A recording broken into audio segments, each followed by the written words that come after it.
सुबह 7:10 पर ईडी के ऑफिसर जो रेशन दुर्नीति के स्कैम के मामले में यहाँ जो संदेश खाली के सरवरिया नाम का जो एक विलेज है, अभी जो तस्वीर आप देख रहे हैं ये सीआरपीएफ के कमांडेंट हैं। जो सुबह जो घटना घटी है उसके चलते अभी उस स्पॉट से 20 किलोमीटर दूरी पर यहाँ पे सीआरपीएफ जवान सब यहाँ पे मौजूद थे। जो उनकी टूटी फूटी जो गाड़ी है वो भी यहाँ पे मौजूद थे। उनके जो ऑफिसर्स आए हैं, ऑफिसर्स बात किए हैं यहाँ से असिस्टेंट कमांडेंट के साथ, उनके साथ बात किया है। अभी वो तस्वीर आप यहाँ पे लाइव देख रहे हैं।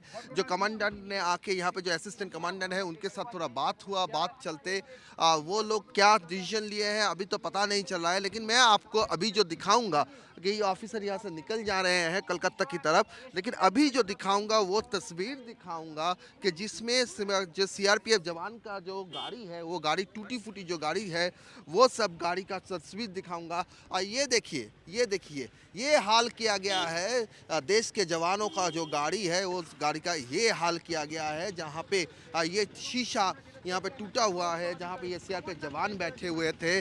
और यहाँ पे और एक गाड़ी है वो भी टूटी फूटी अवस्था में है। किस लिए ये हुआ, किस लिए हुआ?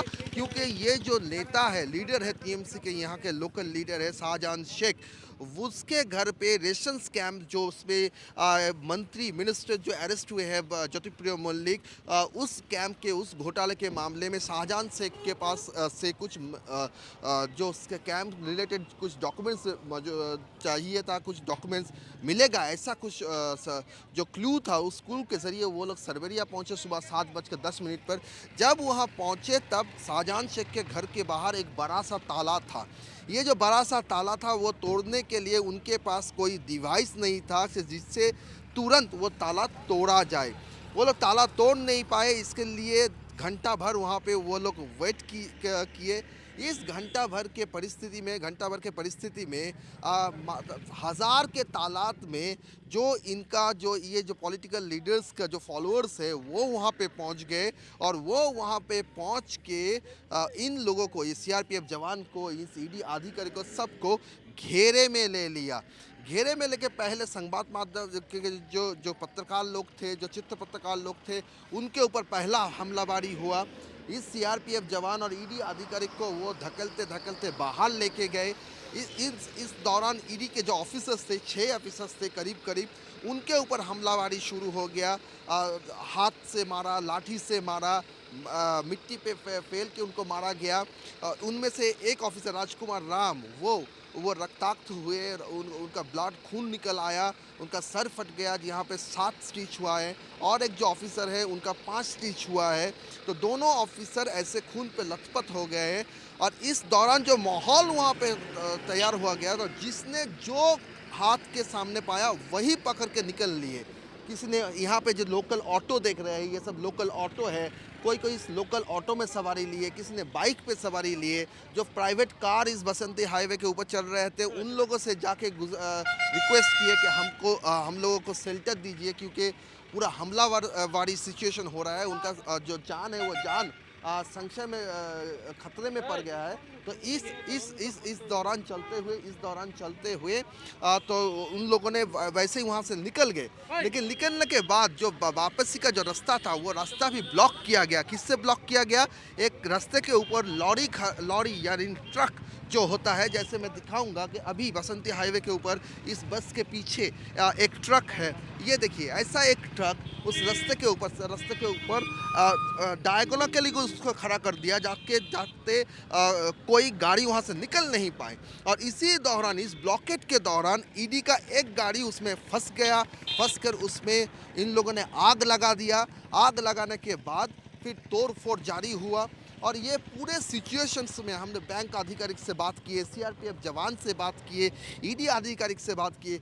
सबके जहन में एक ही सवाल था, एक ही क्वेश्चन था कि वो लोग करप्शन के खिलाफ एक सरकारी जो काम है, सरकारी काम के दौरान ये यहाँ पे आए और इस दौरान आके ऐसा हादसे का शिकार होना, ये उनके सोच से बाहर है और डेमोक्रेसी के लिए तो शर्मनाक घटना है। जी सौरभ, लगता है कि सिचुएशन काफ़ी उस वक्त हाथ से निकल गई। आप हमें बता सकते हैं कि क्या पुलिस ने कोई कार्रवाई की है? अभी तक इन इन लोगों के खिलाफ जिन्होंने अटैक किया है, और क्या तृणमूल का कोई बयान आया है?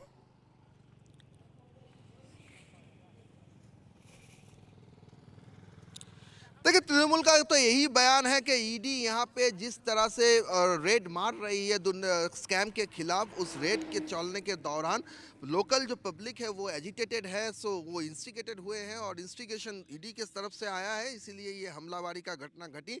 दूसरा जो आपका सवाल था कि लोकल पुलिस का कार्रवाई, इस घटना के बाद लोकल पुलिस वहाँ पे पहुँची थी सिचुएशन को कंट्रोल में लाने के लिए। ईडी के कुछ ऑफिसर्स भी वहाँ का जो लोकल पुलिस स्टेशन हैं वहाँ पे गए थे, वहाँ पे जाके उन लोगों ने कंप्लेन लॉन्च किया है, वो प्रोसेस जारी है। और इस चलते और भी कुछ डेवलपमेंट्स आई है यहाँ पे हाई कोर्ट में, कलकत्ता हाई कोर्ट के अभिजीत गांगुली जो यहाँ का जस्टिस है, जो एसएससी स्कैम में जिनका जो ऑर्डर है वो काफ़ी माना जाता है, जिनके चलन जिनके जिस ऑर्डर के रिलेटेड ये सीबीआई इन्वेस्टिगेशन का जो रूल्स जारी हुआ था वो सब चालू हुआ था, वो जस्टिस अभिजीत गांगुली उन्होंने खुली तरह से बोला है कि सीआरपी के तरफ जो ये हमला है, ये हमला अनवांटेड है, ये अनवांटेड सिचुएशन है। और एक ही साथ उन्होंने गवर्नेंस सिचुएशन को हैंडल करना चाहिए, ये भी उन्होंने कहा है।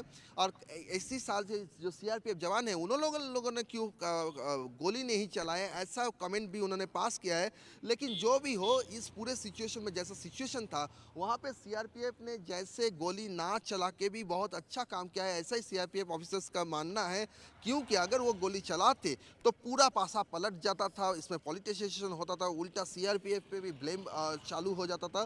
तो अभी वो लोग जो कह रहे हैं, जैसे कि ये हाई कोर्ट के ऑर्डर के जरिए इन्वेस्टिगेशन ऑन हुआ है, पूरा मामला वो कोर्ट के ऑब्जर्वेशन में लाना चाहते हैं, ऐसा कुछ मालूम हो रहा है, ऐसा कुछ खबरें आ रही है। अभी क्या होगा वो बात के डेवलपमेंट में पता चलेगा। जी।